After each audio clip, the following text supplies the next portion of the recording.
একটি রাজনৈতিক জোটের নাম এখনো 11 দলীয়, কিন্তু সেই জোটের ভেতর থেকে একের পর এক দল দূরে সরে যাচ্ছে। কেউ বলছে মূল্যায়ন পায়নি, কেউ বলছে সিদ্ধান্ত নেয়ার সময় আমাদের মতামতকে গুরুত্ব দেওয়া হচ্ছে না, আবার কেউ বা নতুন করে অন্য ইসলামপন্থী দলগুলোর সঙ্গে বসছে। তাহলে প্রশ্নটা খুব স্বাভাবিক, জামায়াতে ইসলামী নেতৃত্বাধীন 11 দলীয় ঐক্য কি আসলেই আগের জায়গায় আছে, নাকি ভেতরে ভেতরে নতুন রাজনৈতিক সমীকরণ তৈরি হচ্ছে? ঘটনাটা এখন আর শুধু একটা দল জোট ছাড়লো কিনা এতটুকুতে সীমাবদ্ধ নেই, কারণ সামনে স্থানীয় সরকার নির্বাচন, আর তার আগেই ইসলামপন্থী দলগুলোর মধ্যে নতুন করে জোট, সমঝোতা আর নেতৃত্বের হিসাব শুরু হয়ে গেছে। সবচেয়ে বড় আপডেট হলো, গত 25 জুলাই খেলাফত মজলিস আনুষ্ঠানিকভাবে জামায়াত নেতৃত্বাধীন 11 দলীয় ঐক্য থেকে সরে যাওয়ার সিদ্ধান্ত জানিয়েছে। এর আগে জুনে বাংলাদেশ খেলাফত আন্দোলনও জোট থেকে সরে যায়। ফলে কাগজে কলমে 11 দলের নাম থাকলেও বাস্তব রাজনৈতিক কর্মকাণ্ডে এখন এই জোটকে কার্যত 9 দলের কাঠামো হিসেবেই দেখা হচ্ছে। খেলাফত মজলিস অবশ্য বলেছে, ভবিষ্যতে বৃহত্তর জাতীয় বা ধর্মীয় স্বার্থে কোনো রাজনৈতিক ঐক্যের প্রয়োজন হলে বিষয়টি তারা আবার বিবেচনা করতে পারে। কিন্তু এখানেই আসল গল্প শেষ নয়, বরং এখান থেকেই নতুন প্রশ্নের শুরু। শরিক দলগুলোর মধ্যে অভিযোগ উঠছে, গুরুত্বপূর্ণ রাজনৈতিক সিদ্ধান্তে তাদের প্রত্যাশিত গুরুত্ব দেওয়া হচ্ছে না। বিশেষ করে স্থানীয় সরকার নির্বাচন কিভাবে হবে, কে কোথায় প্রার্থী দেবে, জোট কিভাবে এগোবে, এসব বিষয়ে মতপার্থক্য স্পষ্ট হচ্ছে।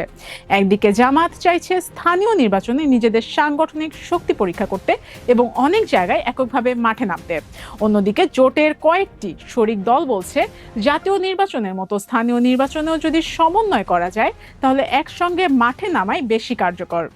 এই পার্থক্যটা কিন্তু ছোট কোনো বিষয় নয়, কারণ জাতীয় নির্বাচন আর স্থানীয় নির্বাচন এক জিনিস না। জাতীয় নির্বাচনে কেন্দ্রীয় নেতৃত্বের সিদ্ধান্ত বড় ভূমিকা রাখে, কিন্তু স্থানীয় নির্বাচনে প্রার্থী, ব্যক্তিগত জনপ্রিয়তা, এলাকার সংগঠন, স্থানীয় সমীকরণ সবকিছু অনেক বেশি গুরুত্বপূর্ণ। তাই এখানেই শরিক দলগুলোর নিজেদের রাজনৈতিক জায়গা ধরে রাখার চাপ তৈরি হচ্ছে। আর এই জায়গাতেই জোটের ভেতরের অস্বস্তি আরো বাড়ছে বলে সংশ্লিষ্ট সূত্রগুলো বলছে। শরিকদের একটি অংশের অভিযোগ, জামায়াত অনেক ক্ষেত্রে জাতীয় নাগরিক পার্টি বা এনসিপির সঙ্গে আলোচনা করে সিদ্ধান্ত নিচ্ছে, পরে সেটি অন্য শরিকদের সামনে আসছে।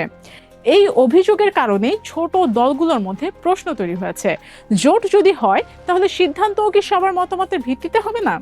অবশ্য জামায়াত প্রকাশ্যে কোনো বড় ধরনের সংকটের কথা স্বীকার করছে না। জোটের সমন্বয়ক ও জামায়াতের সহকারী secretary general doctor AHM Hamidur Rahman Azad বলেছেন, শরিক দলগুলো জোটের সঙ্গে আছে, সংসদেও আছে, তবে কিছু কারণে তারা সব কর্মসূচিতে থাকছে না। তাদের সঙ্গে যোগাযোগ ও আলোচনা অব্যাহত রয়েছে। অর্থাৎ এক পক্ষ বলছে দূরত্ব তৈরি হয়েছে, আর নেতৃত্ব বলছে আলোচনা চলছে। এই দুই বক্তব্যের মাঝখানে এখন জোটের আসল রাজনৈতিক বাস্তবতা। আরেকটা বিষয় আরো বেশি গুরুত্বপূর্ণ, জোটের ভেতরে শুধু বেরিয়ে যাওয়ার আলোচনা হচ্ছে না, একই সঙ্গে বাইরে নতুন রাজনৈতিক সমীকরণও তৈরি হওয়ার ইঙ্গিত দেখা যাচ্ছে। হেফাজতে ইসলামের উদ্যোগে কওমি মাদ্রাসা ভিত্তিক 7টি দলকে নিয়ে নতুন একটি ঐক্যের আলোচনা চলছে। গত 16 জুলাই চট্টগ্রামে হেফাজতের আমিরের উপস্থিতিতে 7 দলের বৈঠক হয়েছে। সেখানে ছিল জমিয়তে উলামায়ে ইসলাম বাংলাদেশ, ইসলামী আন্দোলন বাংলাদেশ, খেলাফত মজলিস, বাংলাদেশ খেলাফত মজলিস, বাংলাদেশ নেজামে ইসলাম পার্টি, ইসলামী ঐক্য জোট এবং বাংলাদেশ খেলাফত আন্দোলন। এখানে সবচেয়ে ইন্টারেস্টিং ব্যাপার হলো, এই দলগুলোর অনেকেই অতীতে বিভিন্ন রাজনৈতিক প্রশ্নে একমত হতে পারেনি, কিন্তু এবার পুরনো বিভেদ কমিয়ে একসঙ্গে এগোনোর বিষয়ে নীতিগত আলোচনা হয়েছে।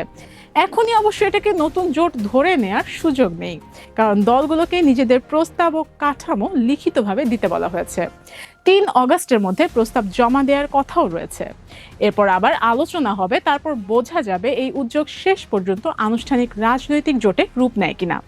মানে এখনো সিদ্ধান্ত হয়নি, কিন্তু রাজনৈতিক বার্তাটা গুরুত্বপূর্ণ, কারণ ইসলামী আন্দোলন বাংলাদেশের মহাসচিব মাওলানা গাজী আতাউর রহমানও বলেছেন, 7 দলের ঐক্য যদি দৃশ্যমান অগ্রগতি পায়, তাহলে স্থানীয় সরকার নির্বাচনেও তার প্রভাব থাকতে পারে, আর ঐক্য না হলে দলটি এককভাবেও নির্বাচনে যেতে পারে। এদিকে বাংলাদেশ নেজামে ইসলাম পার্টি এখনো 11 দলীয় ঐক্যের কথাই বলছে। দলটির মহাসচিব মাওলানা মুসা বিন ইজহার বলেছেন, জোট ছাড়ার বিষয়ে তাদের কোনো আলোচনা নেই। অর্থাৎ সবাই যে একসঙ্গে জোট ছাড়ার প্রস্তুতি নিচ্ছে এমনটা এখনই বলা যাচ্ছে না। তবে রাজনৈতিক পর্যবেক্ষকদের জন্য সবচেয়ে বড় প্রশ্ন হচ্ছে এই নতুন 7 দলের উদ্যোগ শেষ পর্যন্ত কতটা সফল হবে। কারণ যদি কওমি ঘরানার দলগুলো এক জায়গায় আসতে পারে তাহলে ইসলামপন্থী রাজনীতির ভেতরে নেতৃত্বের ভারসাম্য বদলে যেতে পারে। একদিকে থাকবে জামায়াতের নেতৃত্বাধীন বর্তমান জোট, অন্যদিকে তৈরি হতে পারে আলেম নেতৃত্বাধীন আলাদা একটি প্ল্যাটফর্ম। আর এখানেই জামায়াতের উদ্বেগের জায়গা তৈরি হয়েছে বলে জানিয়েছে সংশ্লিষ্ট সূত্রগুলো। জামায়াতের পক্ষ থেকে অভিযোগ উঠেছে নতুন এই উদ্যোগের পেছনে বিএনপি সরকারের ইন্ধন থাকতে পারে। তবে এটি জামায়াতের অভিযোগ, এটিকে প্রতিষ্ঠিত সত্য হিসেবে রাখার সুযোগ নেই। এখন প্রশ্ন হচ্ছে এই ভাঙ্গন বা নতুন জোটের আলোচনা কি সরাসরি জাতীয় রাজনীতিতে বড় কোনো পরিবর্তন আনবে? তাৎক্ষণিকভাবে হয়তো না, কারণ এখনো কোনো নতুন জোট আনুষ্ঠানিকভাবে চূড়ান্ত হয়নি। আবার 11 দলীয় ঐক্য আনুষ্ঠানিকভাবে পুরোপুরি ভেঙে গেছে এমন ঘোষণাও নেই। কিন্তু রাজনীতিতে সব পরিবর্তন ঘোষণা দিয়ে শুরু হয় না। অনেক সময় ছোট ছোট দূরত্ব, আলাদা কর্মসূচি, আলাদা প্রার্থী আর আলাদা রাজনৈতিক যোগাযোগ থেকেই বড় পুনর্বিন্যাসের শুরু হয়। এখন স্থানীয় সরকার নির্বাচন সেই পরীক্ষার জায়গা হতে পারে।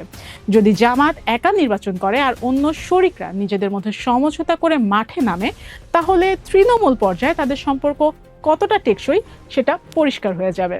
কারণ ভোটের মাঠে একে অপরের বিরুদ্ধে দাঁড়ালে আজকের রাজনৈতিক দূরত্ব আগামী দিনের জাতীয় রাজনীতিতেও প্রভাব ফেলতে পারে।